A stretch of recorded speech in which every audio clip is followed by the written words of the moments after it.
Hello students, कैसे हैं आप सब। आई होप आप सब अच्छे होंगे। आईसीटी वर्चुअल क्लासरूम में आप सबका स्वागत है। मैं विकास। बच्चों, क्लास 7th का मैथ्स हम कर रहे हैं। चैप्टर है आपका ट्राइंगल एंड इट्स प्रॉपर्टीज।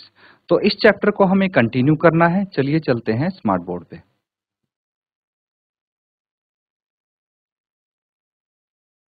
तो ठीक है बच्चों, देखिए हमने यहाँ पे समझा था कि मीडियन क्या होती है, कैसे हम मीडियन ड्रॉ कर सकते हैं एक ट्राइंगल में। ठीक है, और एक होता है अल्टीट्यूड। इसी के आधार पे हम यहाँ पे क्वेश्चंस करने वाले हैं।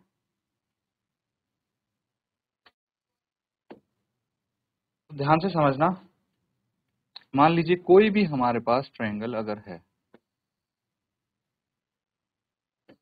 इसका नाम दे देंगे A B C. Triangle A B C. तीन मीडियंस हमें बनानी है। तो मान लीजिए पॉइंट ए से हम एक मीडियन बना रहे हैं और पॉइंट बी सी को ये दो बराबर भागों में बांट रही है। ठीक है, एडी। तो ये मीडियन होगी।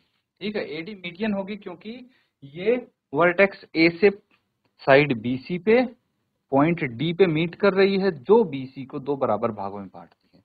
तो इसी तरह से एक ट्रायंगल की हम तीन मीडियन बना सकते हैं। ठीक है, तो जो ये मीडियन है, ये इस ट्रायंगल को छह बराबर भागों में बांटती हैं और जिस पॉइंट पे मिलती हैं उसको हम बोलते हैं सेंट्रोइड। ठीक है, अब जैसे मीडियन बनाई है वैसे ही हम एक ट्रायंगल की अल्टीट्यूड बना सकते हैं। लेकिन यहाँ पे फर्क क्या होगा कि जो अल्टीट्यूड होता है,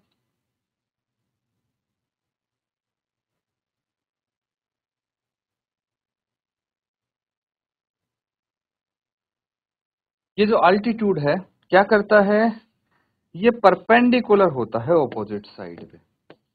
ठीक है, ये 90 डिग्री का एंगल बनाता है। अब इससे मतलब नहीं है कि ये मिड पॉइंट पे कट कर रहा है या कहाँ कट कर रहा है, बस इसको हम अल्टीट्यूड बोल देते हैं कि ये भाई 90 डिग्री का एंगल ऑपोजिट साइड में बनाएगा। जैसे यहाँ पे है, ये 90 डिग्री का एंगल होना चाहिए,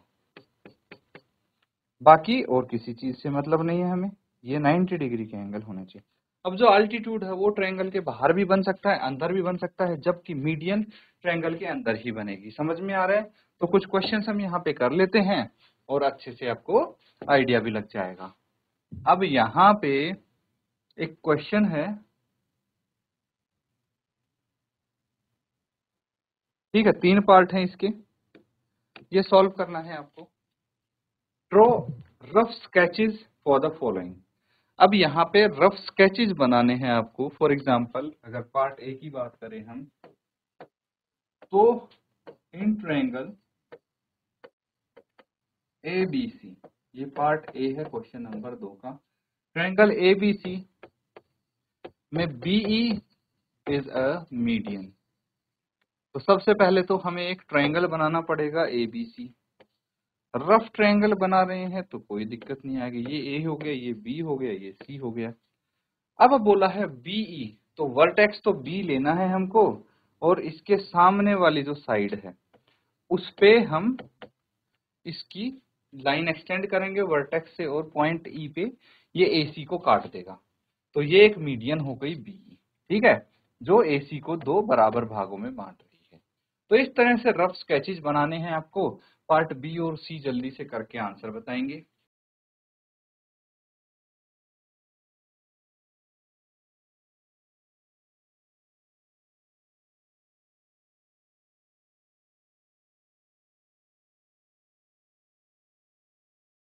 ठीक है, नोट कर लिया सबने? इसी तरह से बाकी के पार्ट्स भी आप करेंगे। अगर पार्ट बी की बात करें तो ध्यान से समझेंगे इसको। पार्ट बी क्या बोला गया है कि भाई एक ट्रायंगल होना चाहिए पी क्यू आर। ठीक है, पी क्यू आर क्या होना चाहिए? Triangle. P Q and P R altitude of the triangle.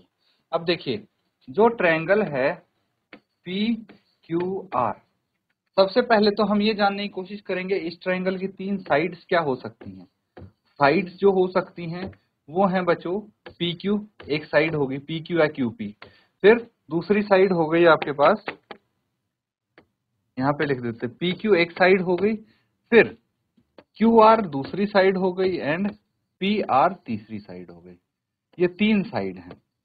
अब देखिए, अगर कोई अल्टीट्यूड हम बनाते हैं किसी ट्रायंगल में, तो वो क्या होगा, उसमें एक चौथा नाम आएगा, फोर्थ नेम आएगा। लेकिन यहाँ पे जो अल्टीट्यूड के नाम इन्होंने दिए हैं, अल्टीट्यूड, वो क्या है, ध्यान से देखें तो पी क्यू, ये पी क्यू है एक अल्टीट्यूड, ठीक है, और दूसरा है पी आर। तो अगर ध्यान से देखें तो ये देखिए पी आर, ये देखिए पी क्यू, एक्चुअली इस ट्रायंगल की साइड्स ही हैं। तो ऐसा कौन सा ट्रायंगल हो सकता है जिसकी साइड्स ही क्या बनाती हैं, अल्टीट्यूड्स बनाती हैं? तो ऐसा राइट एंगल ट्रायंगल होता है। ये देखिए, अगर हम एक राइट एंगल ट्रायंगल लेते हैं, ठीक है, जिसमें आपका P Q and P R ये दोनों ही अल्टीट्यूड बनाए और क्यू आर यहाँ पे हाइपोटेन्यूज हो जाएगा। तो इस केस में ये 90 डिग्री का एंगल बना रहा है, पी आर जो है वो क्यू पी के साथ 90 डिग्री का एंगल बना रहा है, और जो साइड क्यू पी है वो पी आर पे 90 डिग्री का एंगल बना रही है। नोट कर लीजिए इसको। सिमिलरली अगर हम पार्ट सी की बात करें, तो सी पार्ट में क्या है, ट्रायंगल एक्स वाई जेड है, ट्रायंगल एक्स वाई जेड है, इसमें वाई एल एक अल्टीट्यूड है जो ट्रायंगल के बाहर है। तो हमें एक इस टाइप का ट्रायंगल बनाना पड़ेगा जिसका अल्टीट्यूड इसके बाहर आ सके, ठीक है। तो अगर मैं बात करूं इस ट्रायंगल की, ठीक है, तो ये y हम मान लेते हैं, ये x मान लेते हैं, और ये मान लेते हैं z, ठीक है। तो अगर मैं इस साइड को आगे बढ़ाऊं तो कोई दिक्कत तो नहीं है। अब देखिए, यहां से जो एक्स जेड है, ठीक है, उस पे एक परपेंडिकुलर हम डाल सकते हैं, है ना, इसी को हम अल्टीट्यूड बोलेंगे और इसका नाम एल रख देते हैं। अब अगर मुझे y से, ठीक है, y से उसके ऑपोजिट साइड पे अल्टीट्यूड बनाना है, तो ट्रायंगल के अंदर नहीं बन सकता ये, क्योंकि अगर अंदर बनाएंगे तो ये परपेंडिकुलर नहीं हो पाएगा, ठीक है, YL। इसीलिए हमने एक्स जेड को एक्सटेंड किया 2 पॉइंट L, और फिर y को हमने इससे मिला दिया, तो हमें अल्टीट्यूड प्राप्त हो गया, ठीक है। ये YL यहाँ पे अल्टीट्यूड है, नोट कर लेंगे इसको।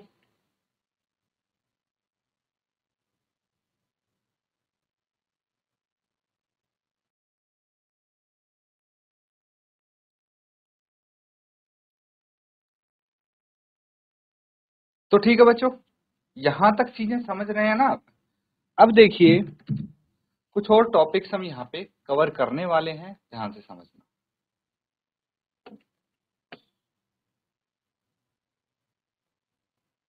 अब आता है exterior angle of a triangle and it's property. देखिए, एक त्रिभुज जो है उसके जो बाहर वाला एंगल है उसको बोलते हैं एक्सटीरियर एंगल, ट्रायंगल के बाहर की तरफ जो होता है, और जो अंदर की तरफ होते हैं वो इंटीरियर एंगल्स हो गए।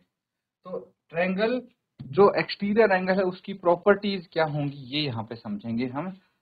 In earlier chapter, we see angles that are present inside the triangle. तो इससे पहले हम क्या कर रहे थे, वो ट्रायंगल्स देख रहे थे, मतलब वो ट्रायंगल्स जिनके अंदर के एंगल्स हैं, ठीक है। तो अंदर जैसे एंगल 1 2 3, ट्रायंगल एबीसी में देखिए इनके इंटीरियर एंगल्स कौन से हैं, एंगल 1, एंगल 2, एंगल 3। इन्हीं के बारे में हमने स्टडी किया। ये भी स्टडी किया था कि भाई जो 3 एंगल्स होते हैं एक ट्रायंगल के, उन तीनों का सम होता है, कितना होता है, उन तीनों का सम होता है 180 degree. Now we talk about angles that are present outside of the triangle. कहाँ प्रेजेंट होते हैं, जो बाहर होते हैं ट्रायंगल्स के, and what they are called. तो जो बाहर की तरफ होते हैं उनकी क्या प्रॉपर्टी होती है, क्या बोलते हैं, ये सब हम यहाँ पे समझते हैं। अब देखिए, जो AC है साइड है ट्रायंगल की, और मैं क्या करूंगा, साइड जो BC है उसको एक्सटेंड कर दिया, इस ट्रायंगल की साइड BC को D तक, ठीक है। और जो ACD है ये एक एंगल बना नया, जिसका नाम रख दिया एंगल 4। इसी एंगल को हम एक्सटीरियर एंगल बोलते हैं। इसको ड्रॉ कर लीजिए अच्छे से, उसके आगे हम इसकी प्रॉपर्टीज के बारे में पढ़ेंगे।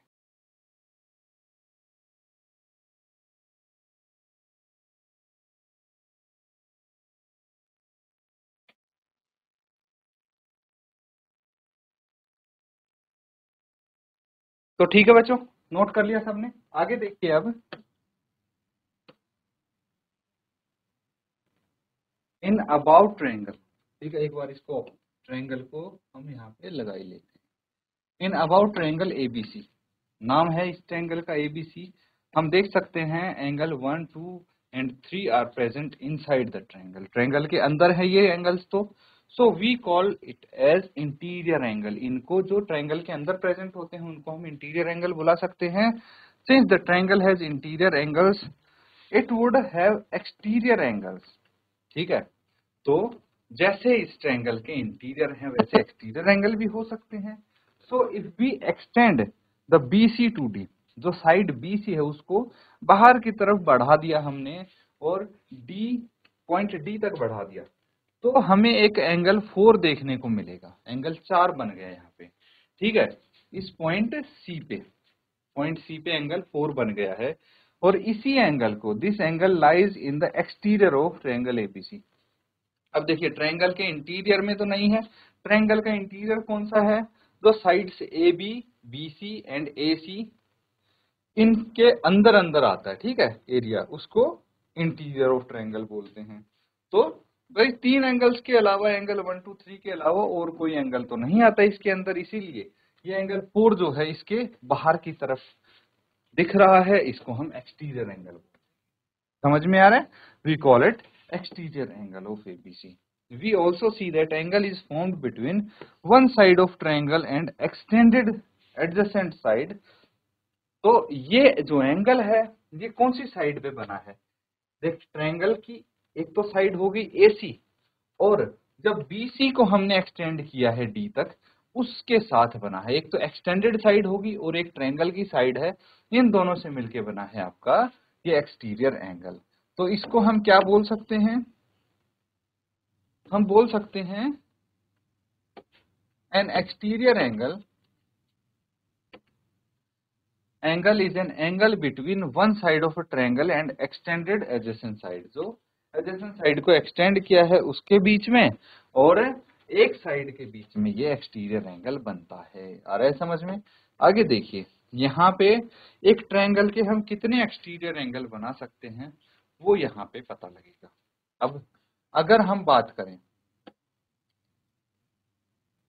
यहाँ पे एक्सटीरियर एंगल कौन से हो गए? एंगल 1, ये हमने जब इस साइड को इस तरफ एक्सटेंड किया तो यहाँ पे इस साइड के साथ और इस साइड के साथ हमें मिला एंगल 1। कौन सा एंगल मिला? 1। लेकिन अगर हमने इस ट्रायंगल की, अगर मैं इसका नाम दे दूं तो थोड़ा इजी रहेगा, है ना? तो यहाँ पे हम इनका नाम दे देते हैं A, ये हो गई B और ये हो गई साइड C। ठीक है, अब अगर मैं इस ट्रायंगल की साइड BC को एक्सटेंड करूं, कहां तक? पॉइंट D तक। ये पॉइंट E हो गया और ये हो गया पॉइंट F, ये हो गया G, ये हो गया H और ये हो गया I। अब समझना कितने हमें एंगल मिल सकते हैं, नाम देखते रहना आप ध्यान से। अब अगर मैं CB को पॉइंट D तक एक्सटेंड करूं तो AB और ये जो CD बनी है, ठीक है, एक्सटेंड करके, इसके बीच में एक एंगल हमें मिलता है जिसको एक्सटीरियर एंगल बोलते हैं। यहीं पे पॉइंट B पे अगर मैं AB को एक्सटेंड करूं पॉइंट G तक तो हमें ये एक्सटीरियर एंगल मिलता है, एंगल 2। समझ में आया? इसी तरह से पॉइंट C पे देखिए, हम अगर BC को एक्सटेंड करें E तक तो एंगल 6 मिलता है, और अगर मैं AC को एक्सटेंड करूं H तक तो एंगल 5 मिलता है, एक्सटीरियर एंगल। ये वाला कोई एंगल नहीं बनेगा, ठीक है, ये वाले एंगल नहीं बनेंगे बच्चों, इसका ध्यान रखना, ये वाले एक्सटीरियर एंगल नहीं कहलाएंगे। समझ में आ गया? अब देखिए, इसी तरह से एंगल 3 और 4 भी एक्सटीरियर एंगल आपको देखने को मिल रहा है। तो नोट कर लीजिए, इतने ही आप एक्सटीरियर एंगल बना सकते हैं एक ट्रायंगल में।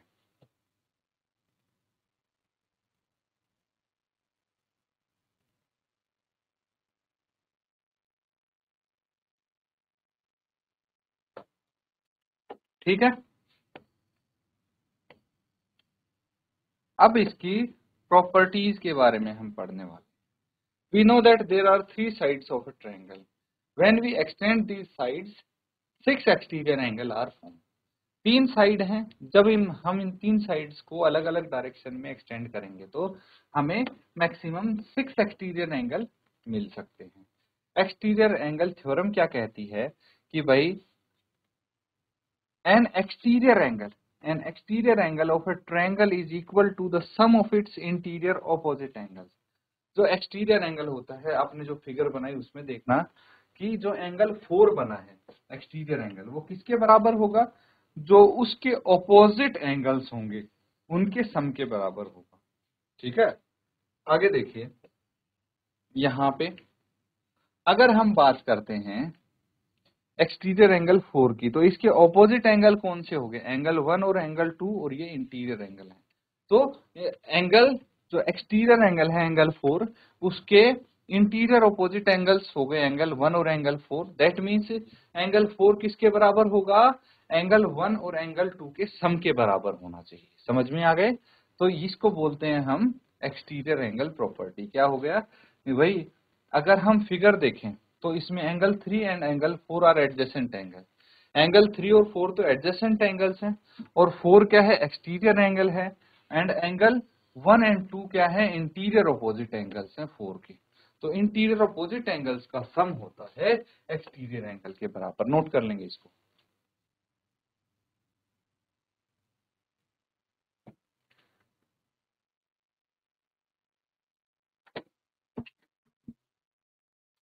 तो ठीक है, आ रहा है समझ में?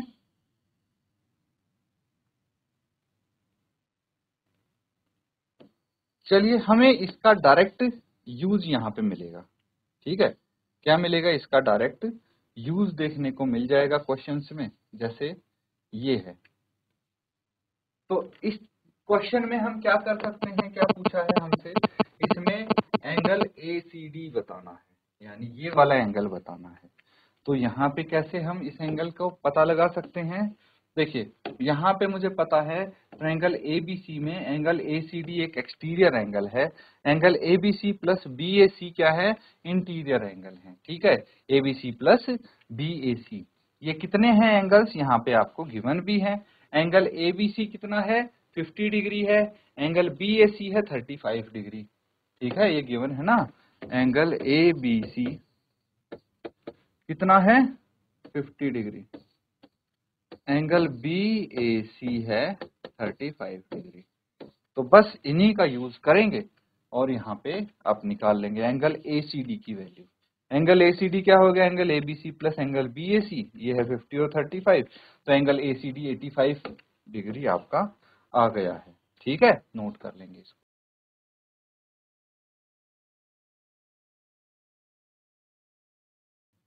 तो बच्चों, यहाँ पे हमने सीखा कि भाई ट्रायंगल्स कि हम किस तरह से मीडियंस बना सकते हैं किसी ट्रायंगल में, अल्टीट्यूड कैसे बना सकते हैं, उसके आधार पे क्वेश्चन भी हमने किए। उसके बाद जो एक्सटीरियर एंगल है उसकी क्या प्रॉपर्टी होती है, एक ट्रायंगल में कौन सा एक्सटीरियर एंगल होता है और किस टाइप के क्वेश्चंस आपके पास आ सकते हैं, ये क्वेश्चंस डिस्कस किए हमने। उम्मीद करता हूं अच्छे से आपने समझा है इसको। अब प्रैक्टिस जरूर करें इसकी घर जाके। इसी के साथ आज का सेशन यहाँ पे एंड करेंगे। Thank you and have a nice day.